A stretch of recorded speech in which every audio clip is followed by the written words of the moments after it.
ॐ श्री गणेशाय नमः।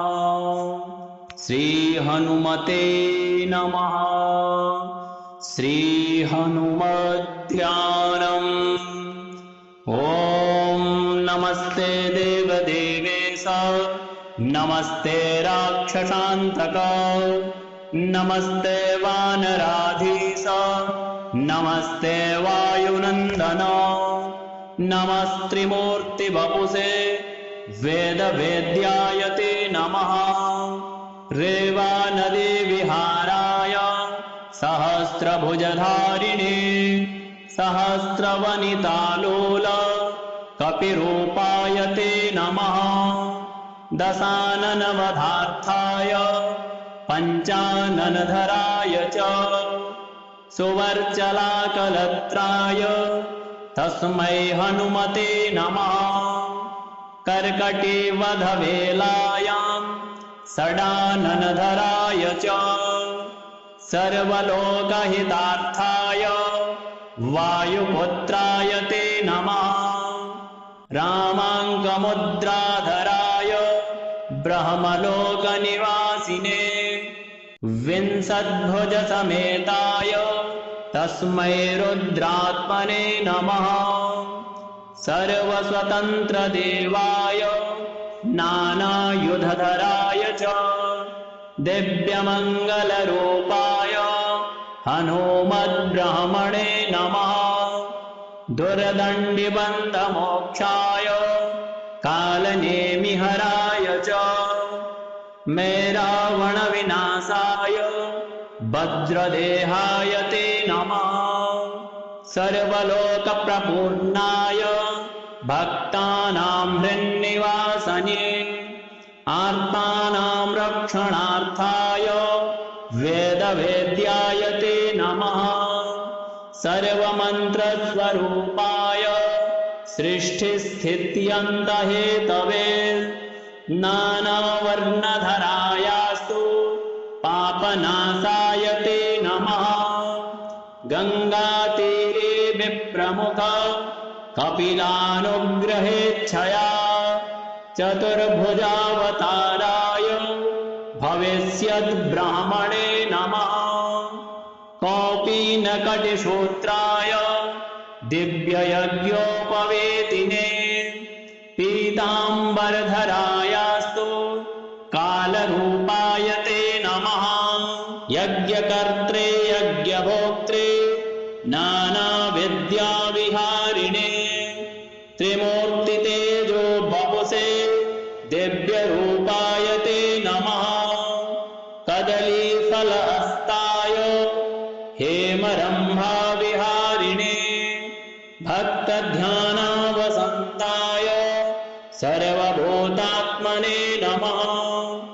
वल्लरीधार्ययुक्ताय सहस्राश्वरथाय च गुण्डक्रियागीतगान चतुराय नमो नमः। पञ्चाशद्वर्णरूपाय सूक्ष्मरूपाय विष्णवे नरवानरवेशाय बहुरूपाय ते नमः।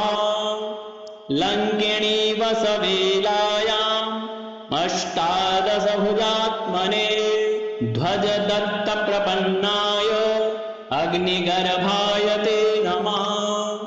ओष्ट्रारोहविराराय पार्वतीनन्दनाय च वज्रप्रहारचिह्नाय तस्मै सर्वात्मने नमः।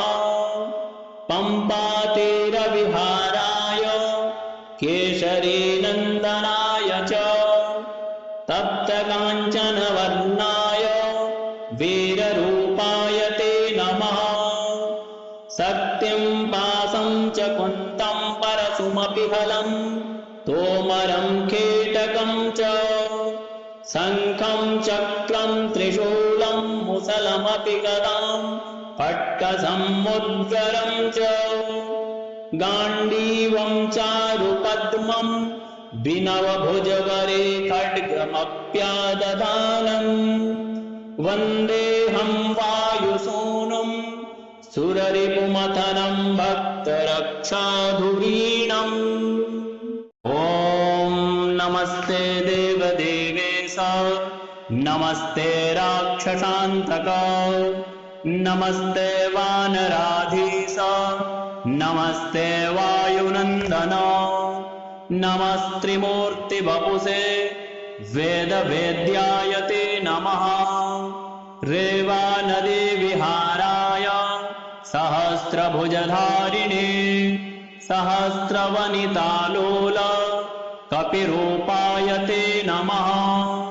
दशाननवधार्थाय पञ्चाननधराय च, सुवर्चलाकलत्राय तस्मै हनुमते नमः। कर्कटीवधवेलायां षडाननधराय च, सर्वलोकहितार्थाय वायुपुत्राय ते नमः। रामाङ्गमुद्राधराय ब्रह्मलोकनिवासिने, विंशद्भुजसमेताय तस्मै रुद्रात्मने नमः। सर्वस्वतन्त्रदेवाय नानायुधधराय च, दिव्यमङ्गलरूपाय हनुमद्ब्रह्मणे नमः।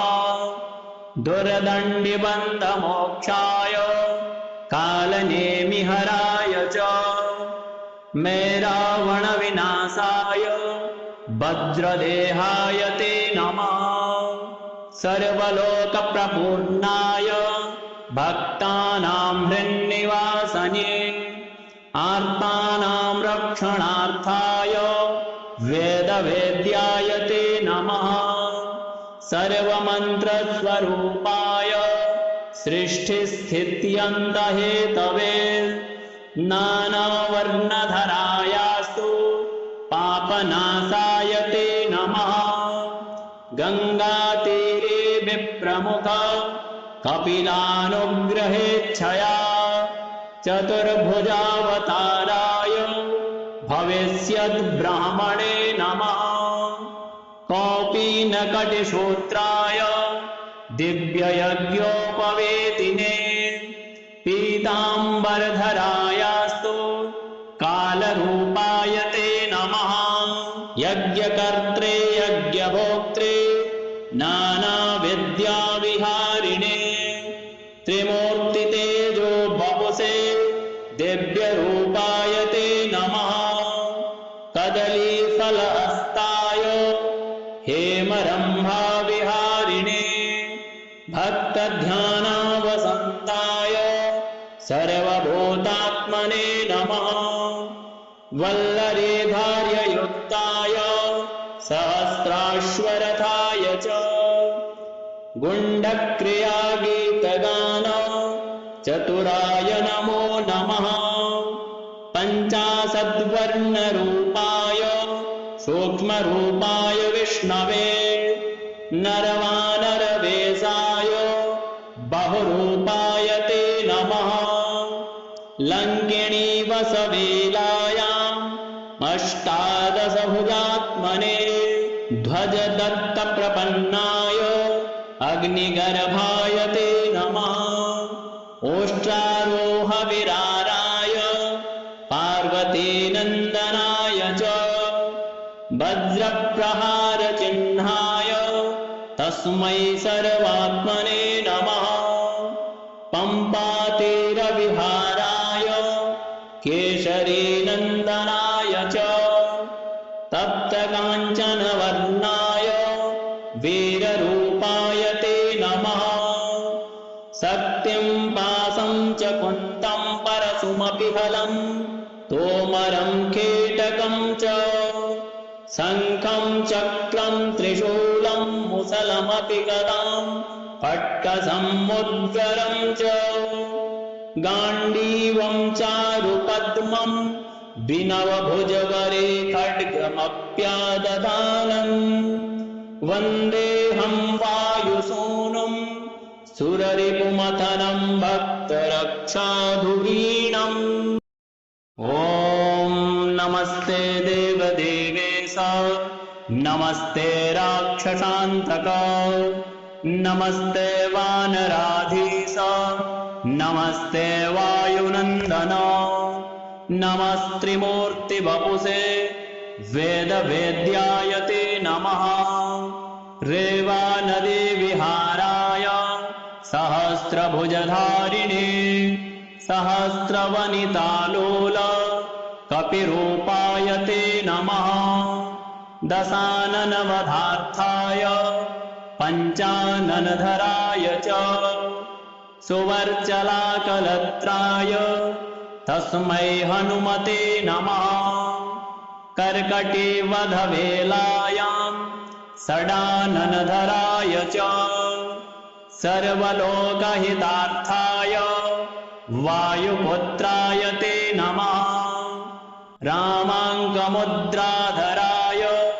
ब्रह्मलोकनिवासिने विंशद्भुजसमेताय तस्मै रुद्रात्मने नमः सर्वस्वतन्त्रदेवाय नानायुधधराय च दिव्यमङ्गलरूपाय हनुमद्ब्रह्मणे नमः दुर्दण्डिबन्धमोक्षाय कालनेमिहराय च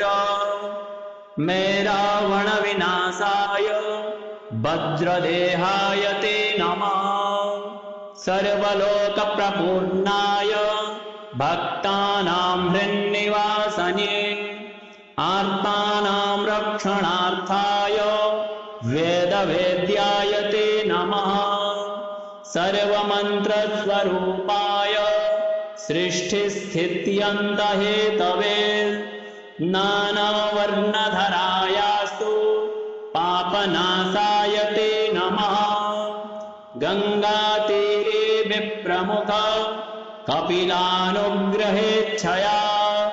चतुर्भुजावताराय भविष्यद्ब्रह्मणे नमः कौपीनकटिसूत्राय दिव्ययज्ञोपवेतिने पीताम्बरधरायास्तु कालरूपाय ते नमः यज्ञकर्त्रे यज्ञभोक्त्रे नानाविद्याविहारिणे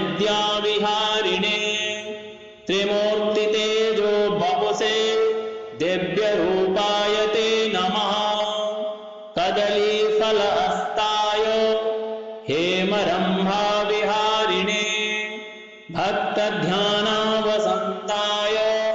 सर्वभूतात्मने नमः वल्लरीधार्ययुक्ताय सहस्राश्वरथाय च गुण्डक्रियागीतगान चतुराय नमो नमः पञ्चाशद्वर्णरूपाय सूक्ष्मरूपाय विष्णवे नरवानरवेशाय बहुरूपाय ते नमः लङ्किणी वसवेलायाम् अष्टादशभुजात्मने ध्वजदत्तप्रपन्नाय अग्निगर्भाय ते नमः ओष्ट्रारोहविराराय पार्वतीनन्दनाय च वज्रप्रहारचिह्नाय तस्मै सर्वात्मने नमः पम्पातीरविहाराय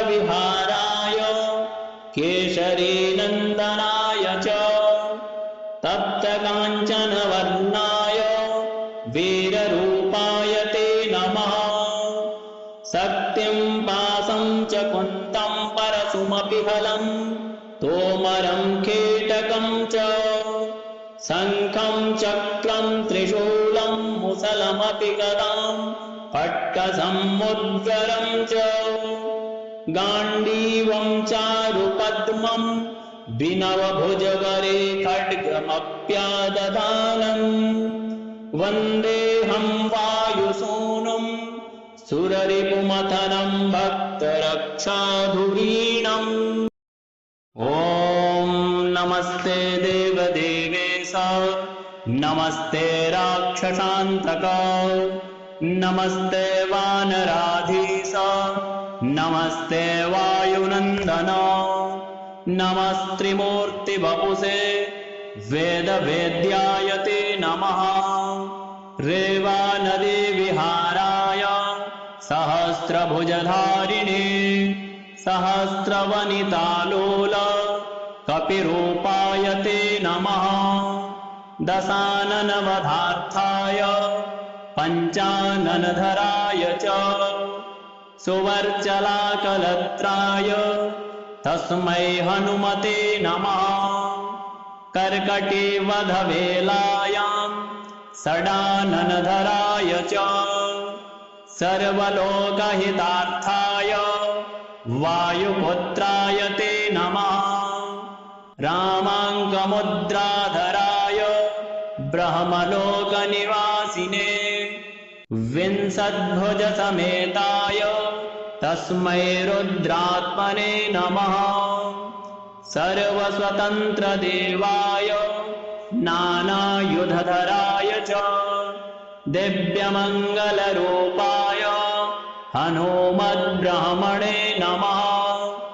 दुर्दण्डिबन्धमोक्षाय कालनेमिहराय च मेरावणविनाशाय वज्रदेहाय ते नमः। सर्वलोकप्रपूर्णाय भक्तानां हृन्निवासने आर्तानां रक्षणार्थाय वेदवेद्याय ते नमः। सर्वमन्त्रस्वरूपाय सृष्टिस्थित्यन्तहेतवे नानावर्णधरायास्तु पापनाशाय ते नमः। गङ्गातीरे विप्रमुख कपिलानुग्रहेच्छया चतुर्भुजावताराय भविष्यद्ब्रह्मणे नमः। कौपीनकटिसूत्राय दिव्ययज्ञोपवेतिने पीताम्बरधरायास्तु कालरूपाय ते नमः।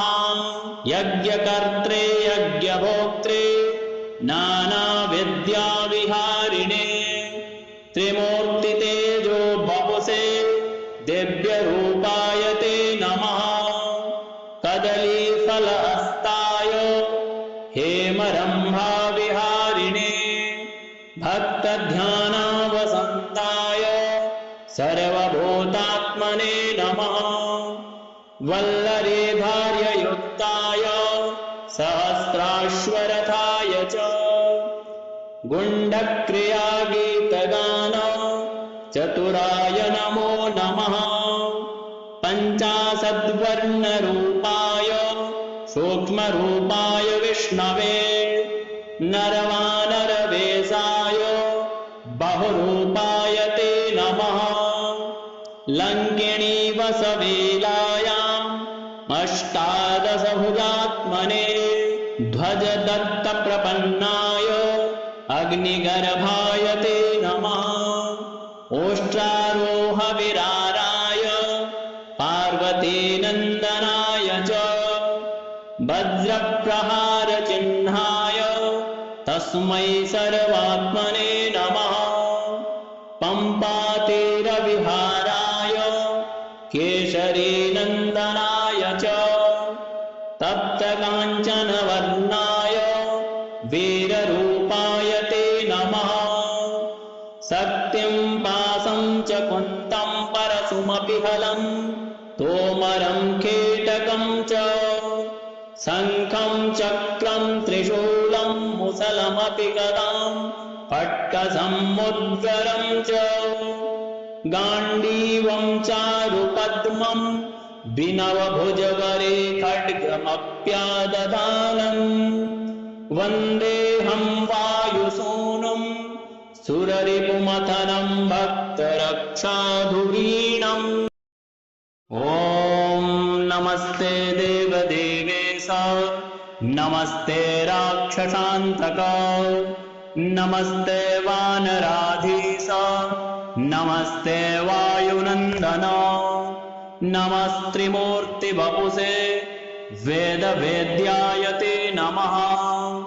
रेवानदीविहाराय सहस्र सहस्रभुजधारिणे सहस्रवनितालोल कपिरूपाय ते नमः दशाननवधार्थाय पञ्चाननधराय च सुवर्चलाकलत्राय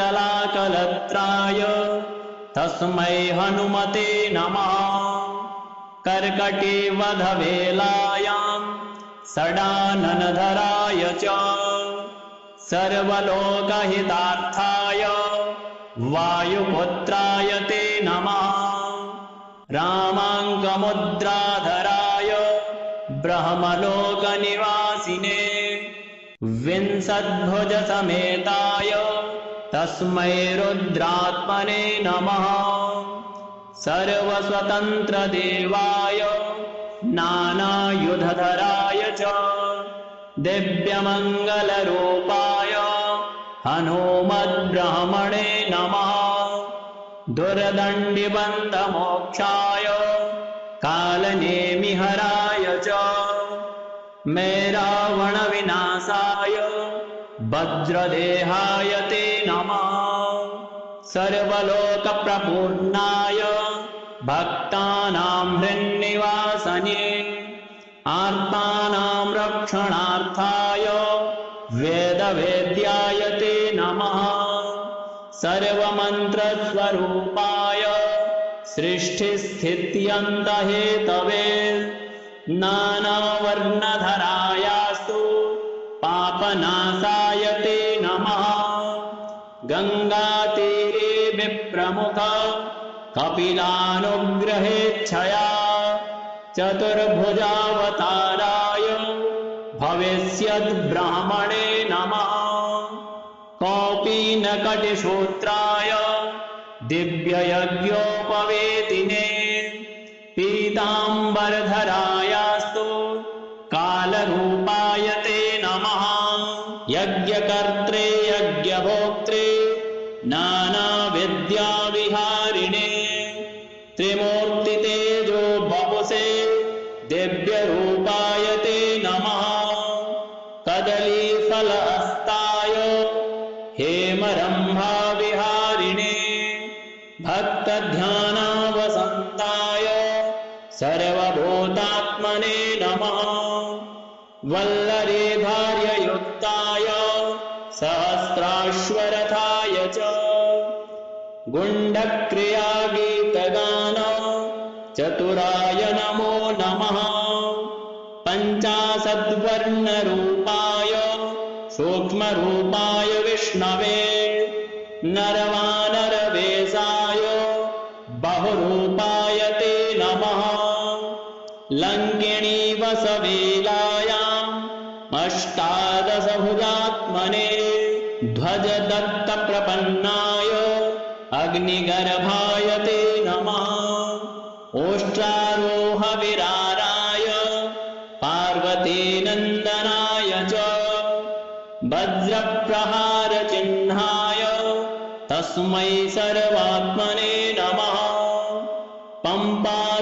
पम्पातीरविहाराय केशरीनन्दनाय च तप्तकाञ्चनवर्णाय वीररूपाय ते नमः शक्तिं पाशं च कुन्तं परशुमपि हलं तोमरं कीटकं च शङ्खं चक्रं त्रिशूलं मुसलमपि गदां पट्टसमुद्गरं च गाण्डीवं चारुपद्मं विनवभुजगरे खड्गमप्यादधानं